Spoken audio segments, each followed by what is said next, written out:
Okay, we got Has Hollywood Made Men Weak?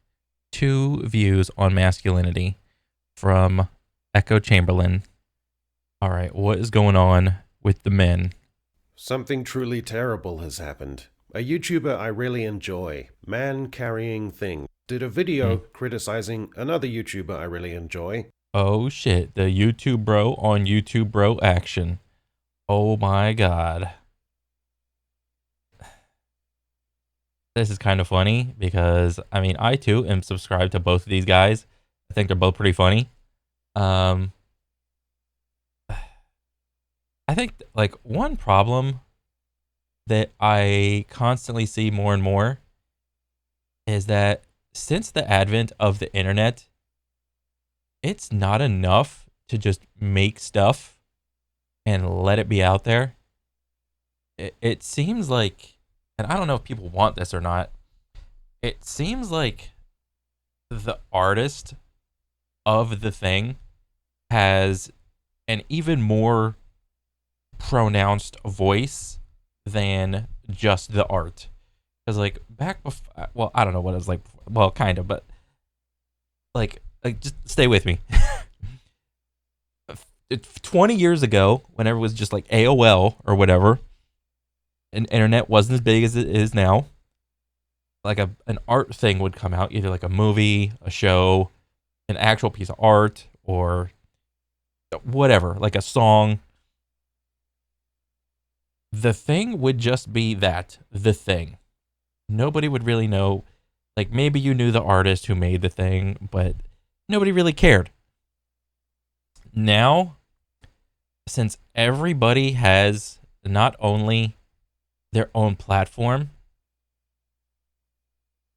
well, since everybody has their own platform, it's not enough for their art thing to just be out there and just speak for itself. It's like the person has to also come out and like kind of like clarify like this was my intention for the thing, as if it's like people aren't really willing to let like just let art be art. It's like the artist wants you to know like the intention, and with that, I think I don't know, dude. It's just like if like two like influencers are going like at it, it's like, do I really need to like not only the piece of art or whatever, but I have to also agree with the person making it. And it's like this is more and more of a thing. Most specifically with like the actors. Every actor has their own YouTube channel and like a laundry list of bullshit they also are trying to peddle their own like lifestyle brand, right? It's not enough for any one of these YouTube bros to like just do their little like opinion piece or like review or little bit. It's like they also have to add in their 2 cents. And like I don't know, maybe this is like just a human thing, because before I didn't give a shit about what actors think, like their personal opinions was I just wanted them to act. But now I feel that like the people that are like trying to do like this pseudo acting thing of like influencer dude, they are also doing the same, like falling into the same pit hole that like actors are, where it's like they're like giving, like if they don't agree with something, they have to like give their 2 cents like to whatever social media thing in order to like stay relevant, you know? And it's like I don't fucking care as like a casual viewer of all of these people. The Critical Drinker. It was about a video the drinker did on masculinity on screen a year or two ago, a subject that Oh really wow. interests me, so naturally I was all of a dither. There are times since I felt like the child born of those two fathers. The Drinker's premise was largely about ideological influences on depictions of masculinity within studios and writing rooms. man-carrying thing argued there were more sensitive and serious aspects deserving of attention about the state of masculinity in general. Can't both of them be right? Why does it have to be one or the other? On January 13th, 2023, the popular review channel The Critical Drinker posted a video called Why Modern Movies Suck - They Hate Men. Ever since watching this, I've been consumed by a need to talk about it. This has 2.9 million views. Clearly, it resonates with me, mainly because it explains so much of what I hate about the discourse surrounding men and male loneliness and the masculinity crisis, whatever you want to call it. To quell the disturbance and restore the breach, I'm going to try and sort out this whole men are kind of frustratingly pussyish on screen nowadays discussion on my own terms. To figure it all out, we have to go back a few decades and look at something that developed in academic theory and how this merged with the Me Too movement, leading to an era where male archetypes came under heavy scrutiny by Yeah, so like the whole Me Too thing was like all these women started to come out of the woodwork and just be like, oh, this one woman came out of nowhere and confessed that she was like, raped or whatever.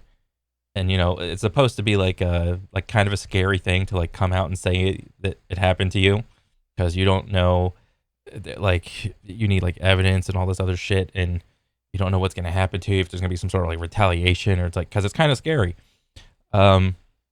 But then if like, once one person did it, it would like open up the floodgates for like more women to do it.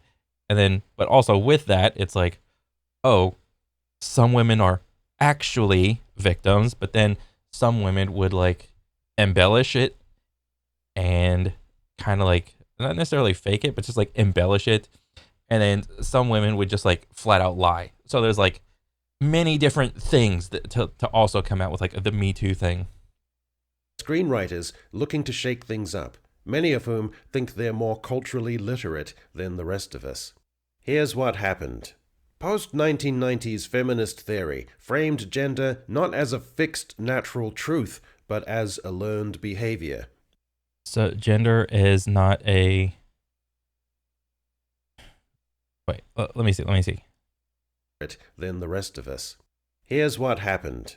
Post-1990s feminist theory So after 1990, post-feminist theory framed gender not as a fixed natural truth, but as a learned behavior. Okay. Gender is a learned thing. It's not like an absolute, and it's just like a learned thing. Okay. As performance, held up by societal expectations. This laid the theoretical groundwork for viewing masculinity as something constructed, and thus something that could be deconstructed. In Gender Trouble 1990, Judith Butler argues, gender proves to be performance. There is no gender identity behind the expressions of gender. Judith Lorber wrote on the constructed nature of sex and gender. Bodies differ physiologically, but they are completely transformed by social practices to fit into salient categories. Gendered people do not emerge from physiology, but from the exigencies of the social order. Professor Bell Hooks wrote, whether we're talking about race or gender or class, popular culture is where the learning is.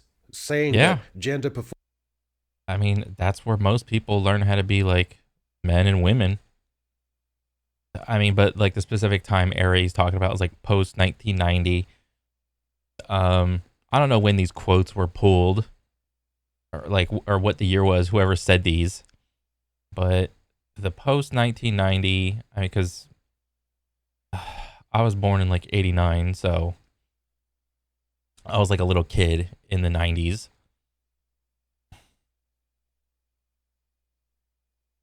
I'm just trying to think of like what it was like growing up as like a kid, like a boy.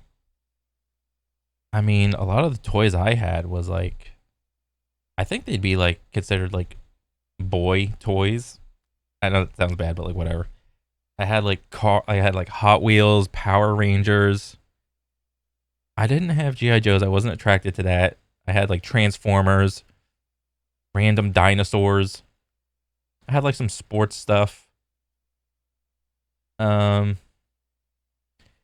did have a sister, but her toys were like typical. like typical like girl toys. They're like a bunch of naked Barbies everywhere, dolls and stuff like that. So, I mean, that sounds kind of typical, but maybe to somebody else that could sound like, I don't know, like manipulative, maybe, because it's like, oh, you're like forcing this little boy into that like man role and not letting him choose, and you're forcing that little girl into that little girl role and not letting them choose. Well, it's like they're a kid; they don't know really like what they want. They're just gonna like, I think, don't most kids like do the shiny ball syndrome thing? It's like, oh, if there's a shiny ball here and no one's playing with it, they don't want it. But if there's a shiny ball there, but some people are playing with it, well, they also want it. Performance is internalized through media and institutions. This social constructivist academic stuff was mostly confined to campuses. Then, in 2017, the Me Too movement exploded. There was an urgent desire for accountability, redress, and change. Yeah. Post-2017, Me Too, with its backlash against gender inequality, became spiked with social constructivist ideas about gender itself. Representation, visibility, and gender dynamics on screen began to change. The Marvels. Luke Skywalker in The Last Jedi is transformed from... All of these. I did not see a lot of these. Was that Lord of the Rings? Saw the reviews, didn't want it. Ahsoka, saw the reviews, didn't want it. Acolyte, nope. Ironheart, nope. Captain Marvel, nope. Peter Pan, Wendy, nope. Star Wars, nope. I mean, well, I did see all the, what was it? 7, 8, 9. Yeah, I saw all 7, 8, 9. She-Hulk, I've unfortunately seen every episode. Sheesh. That's all I got to say about that. Echo, didn't even know this was a thing. This, nope. This, nope. This, nope. Yeah, I was not interested in seeing any of these. That's it. From mythic hero to bitter broken relic, ultimately displaced by Rey, the archetypal girl boss, endowed with greatness, absent of struggle. Rings of Power's Galadriel is no longer regal and wise, but self-righteous and vengeful. Female characters not so much flawed or individuated as symbolically empowered. The result? Low stakes, low engagement, low rewatchability. But, I mean, I think you could easily just as easily argue that all of those movies and shows that were intended for like you know, you got the women as like the main character or whatever, and because look at this, was this 337? I'll come back here. Okay, where was that? Come on, back. Okay, this is a fantasy era. This is comic books, fantasy, Peter Pan. I mean, you could probably argue that like Peter Pan's like a little bit of everybody. Star Wars, space, Marvel comics, Star Wars, space, a video game based, Marvel, Star Wars, Snow White. Yeah, it's like everybody. I still haven't seen this. I just heard it was bad. I don't even know what this is based on. Like Marvel, okay. Indiana Jones. This is like a dude movie series. All of these like IPs are based around just like dude like things. Lord of the Rings, that was made for like dudes. Who do you like? If you were to take a survey of like 100 women, 100 dudes, and you ask like, what kind of stuff do you like? Like, I don't know, have like books have you read, or shows that you watched, movies that you watched, things that you just like to, you know, bullshit and like just engage with. A good amount of them will probably have, of dudes, will have said Lord of the Rings. Lord of the Rings is a dude thing. You don't have a lot of girls talking about Lord of the Rings. Now, that doesn't mean zero girls are talking about Lord of the Rings. Maybe some do, probably. But it's mostly a dude thing. All right, you have dudes in armor with swords and axes and bow and arrows and dragons and wizards running around killing each other. That's a dude thing. Women aren't really interested in that. Same thing with comic books. Comics. Where's the other? Marvel comics. This is mostly dudes read comic books. Yes, there exists other series within comic books that are made for these niche audiences so that everybody can feel included, which is fine. But to expect this movie, all these movies to perform just as well as any original Avenger movie, it's delusional.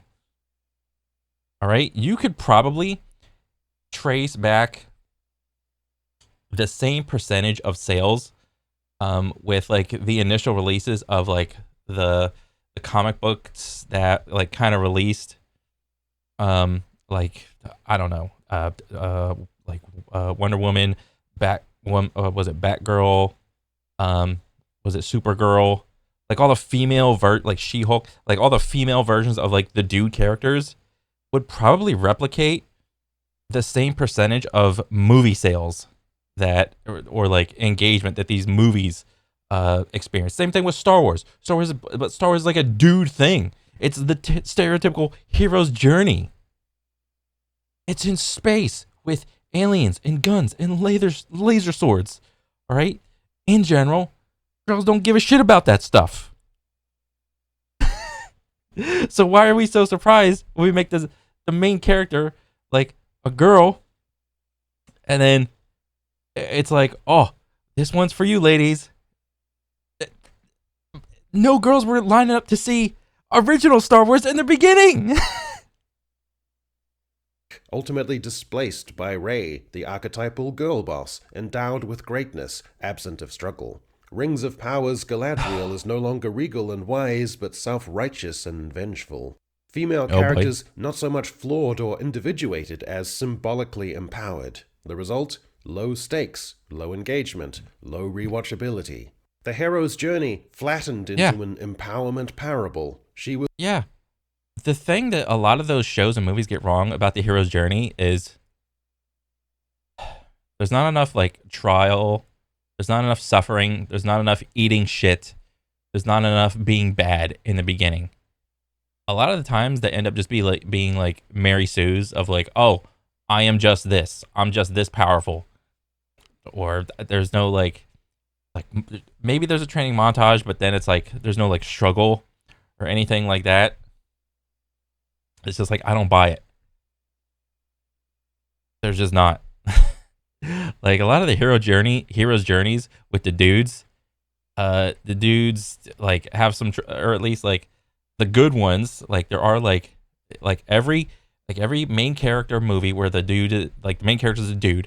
There are some stinkers in there, right? Not every hero's journey is the MC is a dude is good, but most of them they go through some hard shit. There's some suffering, there's some loss, or whatever, and then there's a build up and a peak, a climax, and then a little conclusion.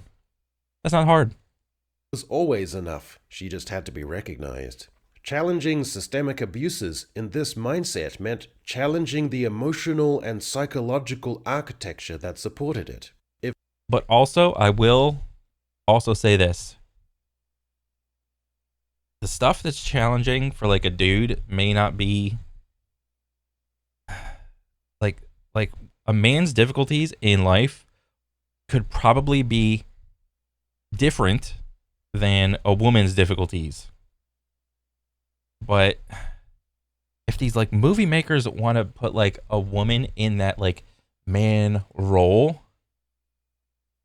to be a little bit more masculine, well, they have to go through the masculine type of suffering, right? You can't have a woman in a mannish masculine role, but only go through woman suffering, because I don't know, that just doesn't hit. That it doesn't seem relatable.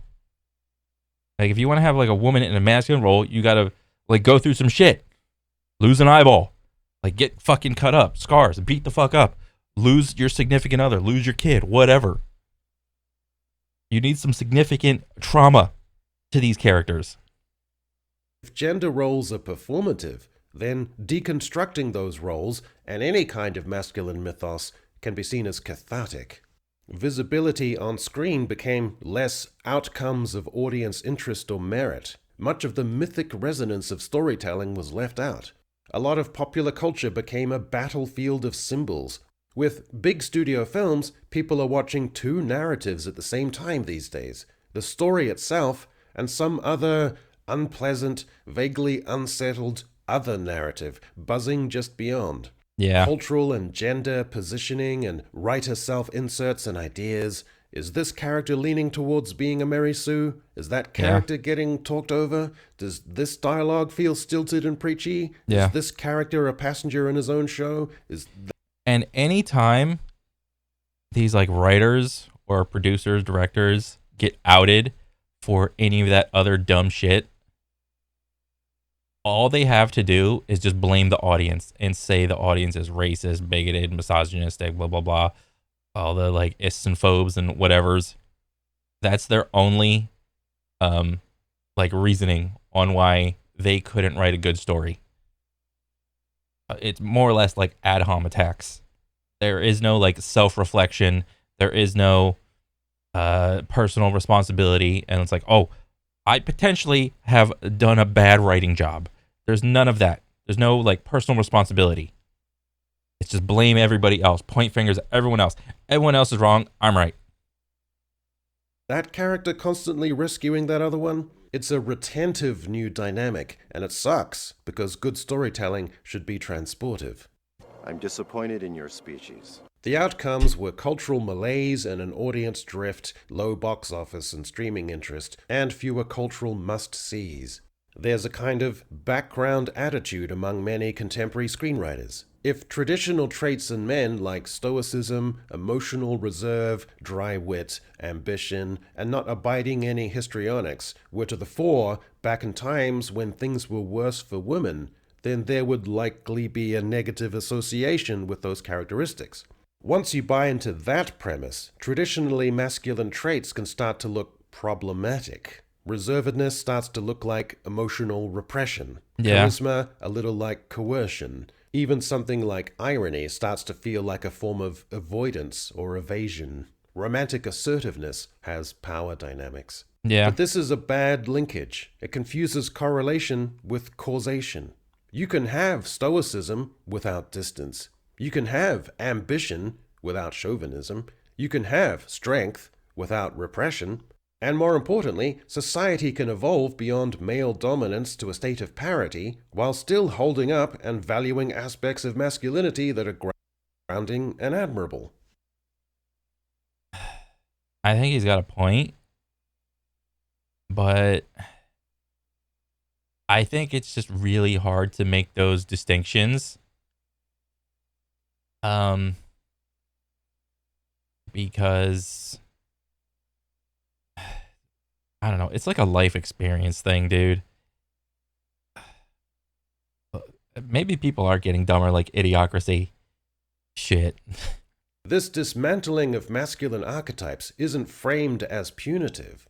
In the minds of Los Angeles-based screenwriters in their 20s and 30s, what they're offering is a... How are you going to be a screenwriter in your 20s? Are you kidding me? The fuck have you done, dude? What have you done that's hard? Like, seriously. Like, maybe I'll give, like, the 30 to 40-year-old person, like, a break. Maybe. But, like, 20 to 30? The fuck have you done? You're still fucking green. And now all of a sudden you want to be a screenwriter? Do something hard first. kind of emotional upgrade for men. If I knew it was that easy, I would have been a fucking screenwriter. Fuck, man. Role models who are more expressive, ideally kind of gender neutral. The classic traits that used to delineate a cool guy from a tedious one, dry wit, self-containment, a sense of magnetism, have been replaced by a blandly convivial, soft-spoken archetype. This is the crucial thing a million guys online haven't quite grasped. These writers don't see themselves as misandrists or man-haters. They believe they're crafting a masculinity that is less adrenalized, less sexualized, less status-obsessed. A post-social construct masculinity, one that's more settled, more emotionally fluent, more centered. And I don't really think there's anything wrong with that, but like on the screen, on the movie screen, I don't think that type of person is like that interesting. Maybe it can be. Like maybe you could probably pull some examples from like movies and shows and whatnot, but like just me listening to that, it doesn't sound like an interesting character. When gender differences abate, there'll be less tension, less rivalry, less sexual confusion. Harmony will displace hierarchy. Equality will displace eros. That's why the backlash, the neckbeards, the dude bros, the ratioing, downvoting, review bombing, video making guys, isn't taken seriously. In the eyes of these writers, that online crowd are not just wrong about gender swaps of legacy characters and strong female ones. They're still trapped in their old programming. Their opinions don't need rebuttal, they just need alleviation. Their grievances can be brushed off or high-mindedly abided through. And the bitter irony is this. The modern girl boss they offer in exchange is itself a phony construct. Yeah. Not escapist, not mythic, but doctrinaire and dull. There is also a whole bunch of It's like I don't know if anybody else uses this word, but it's called you know that saying like fake it till you make it, like fake confidence. But I coined it fonfidence, fake confidence. Yeah, that's all it is. It's fonfidence, and I know that doesn't sound like a good word or whatever, but it's like. If you give me like one of those types of characters, but you don't show me how they earned those personality traits or how they've grown into that personality, then it's just fake. It's fake confidence. You're faking it. I'm not interested in that. What is interesting is, the story, how they got to that personality type. It's not like that personality type is like bad, but because a lot of those, like bullet points of personality traits they pull actually from like the older, Expendables type movies, your Rocky, Arnold, Jack, maybe not Jackie Chan, like, kind of, Jet Li, like all the action movie hero types, Clint Eastwood, who else? They pull all those character traits from those old ass movies. Okay? So we've seen these characters before with those personality traits, but like we already talked about, if you just blindly have those and don't show the audience how they got there, it falls on deaf ears. Hypocrisies, the worst of which is that gender essentialism gets dragged back in if feminist auteurs want to make a pithy point. For example, the film Woman Talking, nominated for an Oscar no less, is steeped in gender essentialism. That misogyny is hardwired, even in young adolescents. So the women living in a commune fear that they shouldn't take pubescent boys with them when they abscond, because those pubescents have within them the incorrigible poison of misogyny and sexual threat as their nature. All of this conveyed with unsettling, lingering shots of young boys in overalls gazing vacantly back at the camera. Debbie Downer, killjoy, wrist slapping, flat tire, dull as dishwater, spirit flagging, meddling. As Friedrich Schiller observed, mit der Dummheit kämpfen Goethe selbst Vergebens. What is that? Is that German? I don't know that shit, dude.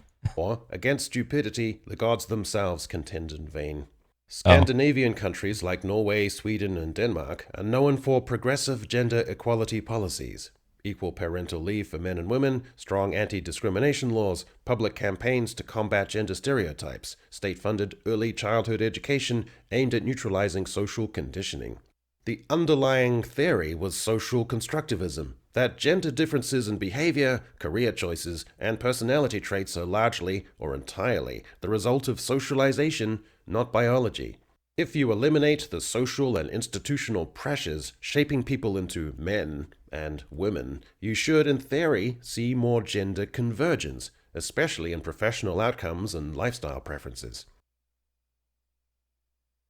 When you wait, what? When you eliminate the social pressures, everyone becomes more or less the same gender? Let me hear that again. Or entirely the result of socialization, not biology. If you eliminate the social and institutional pressures shaping people into men and women, you should, in theory, see more gender convergence. Gender convergence when you eliminate the social pressures of being a man and being a woman. Especially in professional outcomes and lifestyle preferences. Professional outcomes and lifestyle preferences. Well, last time I checked, doesn't everybody want an easy as fuck life? Doesn't everybody want to win the lotto? All right. Doesn't everybody want to be rich and not have to fucking work a fucking 9-to-5 job? I don't think there's anything like gender specific about that. What actually happened was the opposite. The more egalitarian the society, the more pronounced the gender differences became. In countries like Norway and Sweden, women were more likely to choose traditionally feminine fields like nursing and education, and men were more likely to choose STEM fields, more so than in less gender equal countries. A documentary questioned why, after decades of social engineering, men and women still made different life choices. The film led to the eventual I mean, that's a good question. Maybe like the psychology runs really deep. I mean, I don't fucking know. Maybe it takes like a longer amount of time to like tease the behavior from like two polar opposites to like one, potentially, is what I'm guessing. funding of Norway's Gender Equality Institute after it was accused of ignoring or dismissing biological factors in its research. Now, it seems, the age of know-it-all screenwriters with these latent ideas may be passing, or at least we've endured the worst. For the record, I'm mostly castigating big mainstream entertainment. Yeah. As it happens, my favorite films of the last 3 or 4 years are After Sun, Anatomy of a Fall, and K-pop Demon Hunters. K-pop Demon Hunters? What the fuck is that? I never heard that. Real quick. There's no way this is like...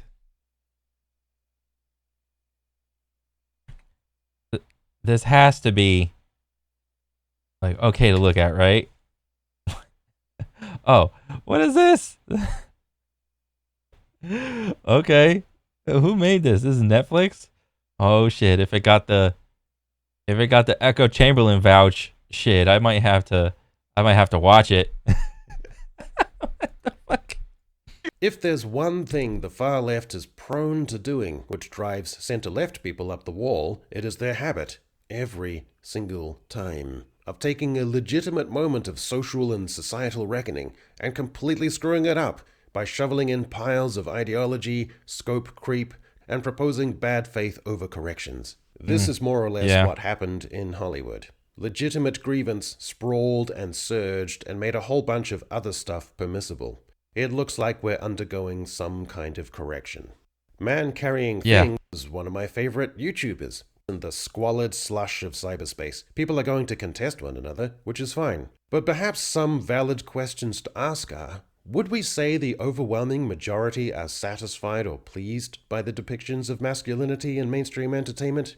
Or does there feel like some abstract disconnect, some lack, that a lot of mainstream... I think there is like an abstract disconnect. Let me hear what you said like one more time. One more time. Satisfied or pleased by the depictions of masculinity in mainstream entertainment? Or does there feel like some abstract disconnect? There probably is an abstract disconnect. And it's probably And I kind of want to like, yes, there is like a disconnect, and yes, it probably is like between like your general like behavior of like what is a man, what is a woman, and like how they choose to represent themselves like out in public and blah blah blah. But like,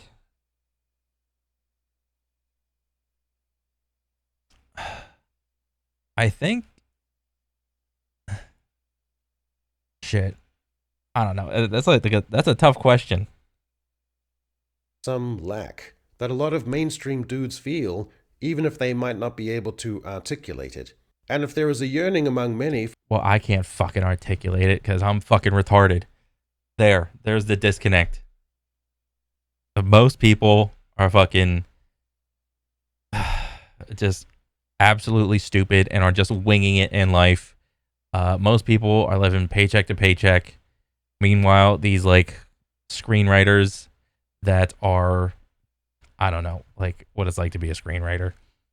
I figure you just chat GPT some of your shit and then voila. There's no understanding of how hard it is for like to be like a regular person and to just like warp your mind into just accepting your fate that you're probably not going to like your job for the next like 20 or 30 years, however long, until you are lucky enough to like withstand it and tolerate it to retire. Meanwhile, like you don't know what that's like for like a 20-year-old, maybe 30-year-old, but like still, like what are you just doing? Just job hopping? You're more incentivized to fucking job hop to make more money than stay at like one job. So I don't know, dude. There's just no what's it called? There's no like understanding of what like a regular person goes through. Uh like man or woman. Like from like just a typical like 40 to 70K person. You're a general worker, pick your whatever field. In general, that person is eating shit. Either mentally or physically. They're tired, they're functionally depressed. Maybe they have a significant other, maybe they don't. Who knows? Maybe they have at least like maybe one or two other friends outside of their job. Maybe. And since like that aspect of like that person's life isn't being like, I don't know, portrayed on screen, it's like, I mean, because like if I'm watching like a Star Wars or a Lord of the Rings, I don't care about like how relatable the fucking person is. Well, I mean, maybe I do. Like if that person isn't like eating shit and going through some traumatic stuff, I don't really care, honestly, about that character. So I don't know. I'm just like riffing. for more discernible masculine proclivities in characters on screen, that doesn't have to mean some kind of stubborn, reactionary mindset with insecurities welling beneath. It might just mean we like to see that stuff. You can advocate for a more nuanced, holistic look at masculinity, and you can also... It can be both, I think.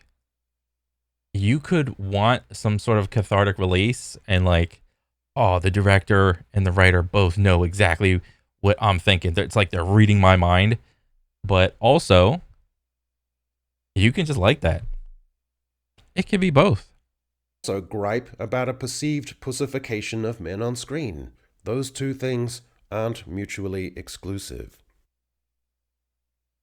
By the way, just before I go, you can now find me over on Substack, where, in addition to my spluttering ramblings on popular culture, you can also find a Oh yeah, the Sydney Sweeney fucking jeans bullshit. Oh my god. plethora of articles on politics, society, and the wider world. But don't worry, my signature tone of disagreeable, curmudgeonly cynicism, with occasional bright spots of misguided optimism, perhaps because I was born foolish, abides there as well. Mm-hmm. If you think you'd like to sign up for a free subscription, it would really help out a lot.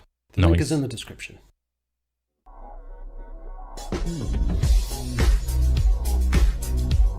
Well,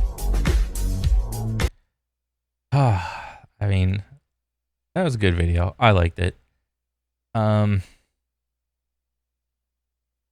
What I still can't understand is if feminists don't like masculinity so much, why do they want women to exhibit masculine behaviors and traits?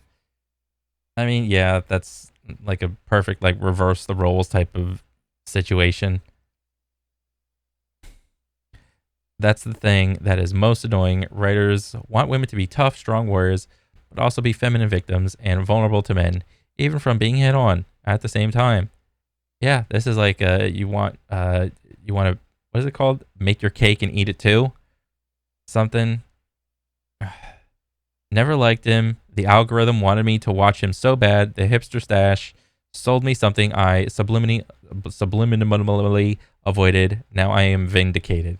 No, like I think the what man does thing or whatever. I think he's still funny. Like, and this is like what I said in the beginning. Like, it's not enough for people to just make stuff.